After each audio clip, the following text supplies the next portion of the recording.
अभी नमस्कार, स्वागत है आपका बोलतंत्र पर। और बड़ी खबर जो अभी मिली थी कि पल्लवी पटेल पर जानलेवा हमला हुआ है, उसके बाद वो हमारे साथ मौजूद हैं। क्या पूरा मामला रहा है, उस बारे में थोड़ा सा बताइए।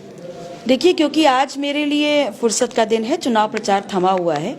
ऐसे में आज यही क्षेत्र में एक सोनकर समाज के हमारे जानने वाले हैं, तो उनके यहाँ एक्सीडेंट से डेथ हो गई थी। मैं सुबह उनसे मिलने गई और अभी शाम को मुझे सूचना मिली कि हमारे विजयपुर में एक पटेल समाज के हमारे लोग हैं, तो उनके यहाँ तबीयत खराब थी। तो मैं वैसे ऐसे ही बैठ गई वहाँ पर जा कर के, और किसी प्रकार का कोई गलत संदेश ना जाए तो मैंने अपनी गाड़ियाँ वगैरह सब बाहर ही छोड़ी और मैं पैदल गई, वहाँ पानी पी के उनसे मिल के निकली।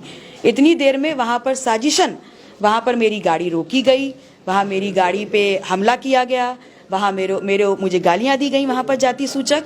और उसके बाद जब मैंने वहाँ पर पुलिस फोर्स को बुलाया कि आप भाई यहाँ पर स्थितियाँ खराब ना हो जाएं तो सहयोग करें, तो वहाँ पर पुलिस प्रशासन आ करके मुझे ही बोल रहा है कि आप अपनी गाड़ी लेकर के पहले थाने चलिए। और मैं फिर जब थाना हमने क्रॉस कर लिया तो मैंने बोला आप मेरी गाड़ी कहाँ लेके जा रहे हैं, तो मुझसे बोले आप गाड़ी आगे खड़ी करिए, मैं चेकिंग करूँगा। तो मैंने बोला कि गाड़ी आप मेरी थाने में चेक करिए ना, मुझे कोई वो नहीं है। तो बोले नहीं, गाड़ी हम बाहर करेंगे। तो कहीं ना कहीं मुझे ये शक शुबा नहीं है बल्कि यकीन है कि ये सब प्लान तरीके से किया जा रहा है। लेकिन मैं आपके माध्यम से कहना जरूर चाहूंगी कि ना अब तक डरी हूँ ना आगे डरूंगी, और अपने समाज और क्षेत्र के लोगों के लिए खड़ी रही हूँ, खड़ी रहूंगी।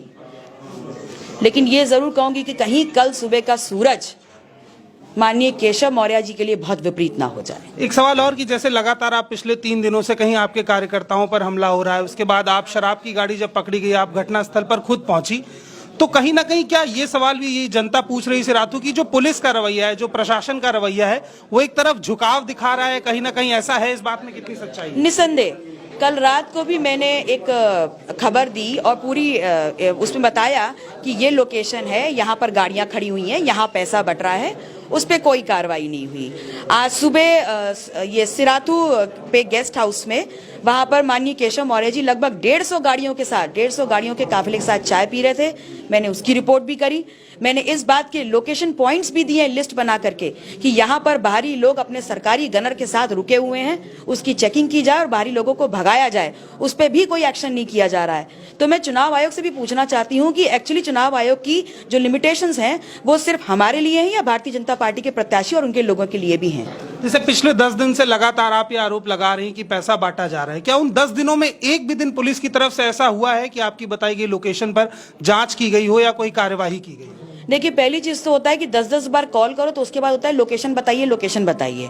10 बार लोकेशन बताने के बाद मुझे लगता है कि चाहे जहाँ जो लोकेशन हम बताते हैं वहाँ सूचना भेज दी जाती है कि भाई हटा लो सब कुछ, और फिर उसके बाद 1-2 लोग आते हैं और रफा दफा मामला करके कहते हैं कुछ मिला नहीं मैडम। तो मैं ये चाहती हूँ अगर पुलिस और प्रशासन ही काम नहीं कर पा रहा है तो फिर हम अपने हाथ में ही काम ले लें, हम बताएं पैसा कहाँ बट रहा है। हालांकि जैसे शराब की जो गाड़ी पकड़ी गई वो भी जनता और कुछ समर्थकों ने ही पकड़ी, पुलिस वहां पर भी बाद में पहुंची है।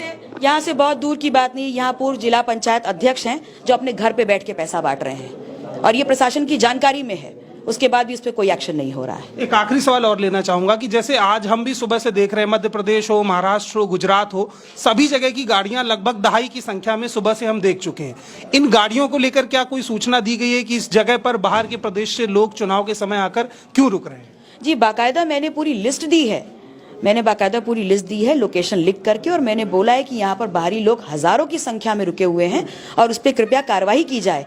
कल रात की इन्फॉर्मेशन है लेकिन आज तक कोई कार्रवाई नहीं की गई है। मैं एक चीज और कहना चाहूंगा कि आप पर हमला होने की सूचना के बाद बहुत आक्रोश है पूरे समाज में। कुछ ऐसा मैसेज दीजिए कि लोग अपने घरों से निकलना बंद करें, क्योंकि जैसा अनुमान है लोग अपने घर से निकल रहे हैं और यहाँ पहुंचने वाले हैं। देखिए, मैं अपने लोगों से सिर्फ इतना ही कहना चाहूंगी, ये चुनावी माहौल है और हमारी तरफ से कुछ भी ऐसा नहीं करना है जिससे हम चुनाव आयोग के द्वारा दिए गए निर्देशों का उल्लंघन करें। आप सब लोग अपने घर पे रहें, सेफ रहें, मैं सुरक्षित हूँ, मेरे लोग सुरक्षित रहें और कल सुबह का इंतजार करें और अपने लिए एक नया चयन करें और सिराथू को एक नया विकास का एक नया चेहरा दें। तो कहीं ना कहीं जो हमले की बात बताई जा रही थी उसकी सच्चाई भी आपको पता चल चुकी है। चुनाव आयोग पर सिर्फ विपक्ष की एक पार्टी नहीं बल्कि सभी पार्टियां सवाल उठा रही हैं कि चुनाव आयोग किसी एक पार्टी के पक्ष में कैसे हो सकता है। लेकिन अभी की अपडेट यह है कि चुनाव का माहौल बिगाड़ने का प्रयास पिछले 7 दिनों से जारी है। कार्यकर्ताओं पर हमले हो रहे हैं, पैसे और शराब बेइंतहा बांटी जा रही है। पुलिस उसमें शायद हिस्सेदारी चाहती है, इसलिए खामोश है। बाकी अपडेट्स के लिए आप बोलतंत्र को देखते रहिए। आगे की जो भी घटना पर कार्यवाही होगी हम आप तक सूचना जरूर पहुंचाएंगे। धन्यवाद।